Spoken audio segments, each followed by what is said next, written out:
Consider two Americans, same age, same job, the same $60,000 a year. 30 years from now, one of them will retire with more than $500,000. The other will retire with almost nothing to show for 3 decades of work. They were never separated by income. They earned nearly the same paycheck every 2 weeks for their entire careers.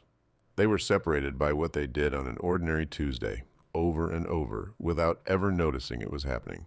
This is the uncomfortable truth that motivational videos bury under fireworks. Staying broke in America is rarely the result of a single catastrophe. It is a habit, a quiet, repeatable sequence of small decisions that compounds in exactly the same merciless way that money does, only pointed in the wrong direction. And here is the genuinely useful part. If a habit is what keeps people poor, then a habit is also what pulls them out. That should be encouraging, because habits are one of the very few things in this economy you actually control. You cannot control interest rates. You cannot control inflation or your employer or the stock market on any given morning. But you can control what you do next. So over the next few minutes, we are going to take the fireworks apart and look at the machinery underneath them. 4 problems, 4 levers. No lottery tickets, no secrets, and no motivational shouting. Let us begin with the motion myth. There is a story people quietly tell themselves that riches drift in while you wait, that the right moment, the right connection, or the right economy will eventually arrive and gently carry them upward. It is a comforting story, and it is almost entirely false. Money does not gravitate toward stillness. It gravitates toward people who are already in motion. The first problem, then, is not laziness. It is the belief that patience by itself is a strategy. It is not. Patience without action is just waiting, and waiting is simply a decision to let the decades slide past. Look at what that produces. The average American personal savings rate now hovers around 4% of income, and roughly 44% of adults could not cover a $1,000 emergency out of savings. That is not a story about low wages. Plenty of those households earn a comfortable living. It is a story about motion. It is about whether a dollar that arrives is put to work or simply allowed to pass through on its way to someone else. The person who starts investing today with pocket change and borrowed confidence will, in almost every realistic case, end up far ahead of the person waiting for a perfect entry point that never actually comes. Nothing grows in soil that is never tilled. And there is a second trap hidden inside the first one. When someone else succeeds, the instinct is envy. And envy quietly convinces you that opportunity lives somewhere else, on some other street, in some other life. It does not. Their success is evidence that the door exists. The first daily habit is the least glamorous one you will ever hear. You act before you feel ready, because readiness is a feeling that shows up after you begin, not before. That brings us to the second problem, and it is the one hiding in your own pocket. Call it the leak. Most people imagine that wealth is destroyed by enormous cinematic mistakes, a disastrous car loan, a failed business, one catastrophic year that wipes everything out. In reality, the average financial life does not explode. It bleeds out, slowly, through 1,000 tiny holes, each one far too small to notice on its own. A subscription you forgot you were paying, a daily convenience that costs $6, an impulse that feels like absolutely nothing in the moment it happens. Individually, they are rounding errors. Added together, across years, they are the entire difference between the 2 Americans we started with. And here is where the machinery turns genuinely cruel. The same money you leak is money that could have been working for you instead. Every dollar you keep is not a dollar you denied yourself.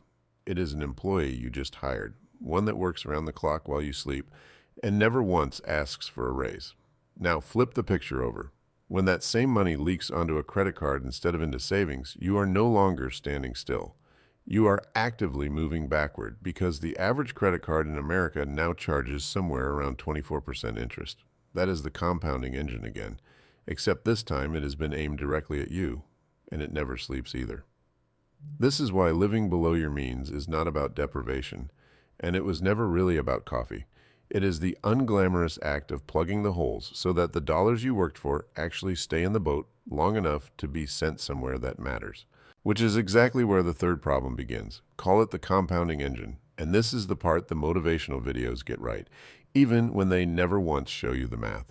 When you send a single saved dollar toward an asset, something quietly extraordinary begins. That dollar starts to earn. Then the earnings themselves begin to earn.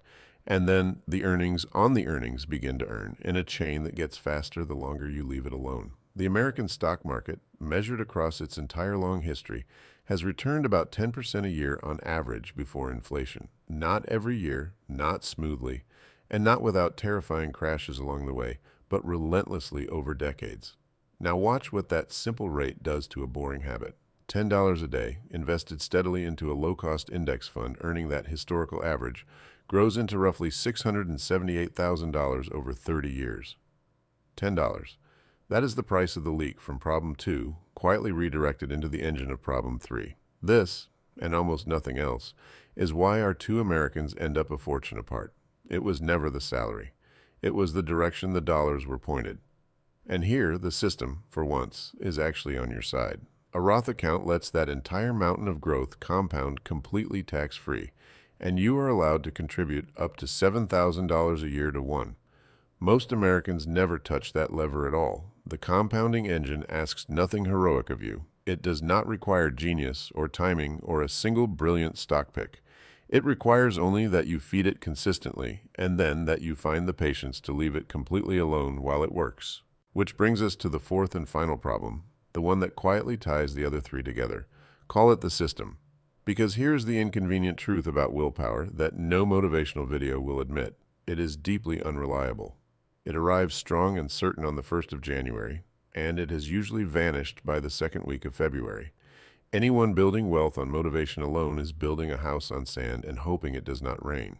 The people who actually escape do something far subtler and far more durable. They remove themselves from the decision entirely. They automate. The dollar moves to the investment account automatically on payday, before it can be felt, missed, debated, or spent. The saving happens whether or not today was a good day, whether or not you felt discipline, whether or not you even remembered. This is the entire difference between people who rely on discipline and people who quietly engineer it. And the system reaches beyond your bank account. Your environment beats your willpower almost every single time they fight. If everyone at your table treats being broke as a permanent and unchangeable condition, that shared belief slowly becomes your ceiling too. Guard your attention the same way. The average American now spends around 7 hours a day looking at a screen, and that time is not neutral.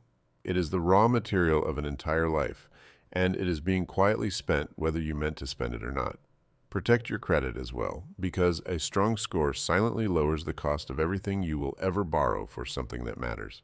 The final habit, the one that makes all the others possible, is to build a life in which the correct financial move is the automatic one, the default, the path of least resistance, so that on the days your motivation completely fails you, and it absolutely will, the machine simply keeps running without you.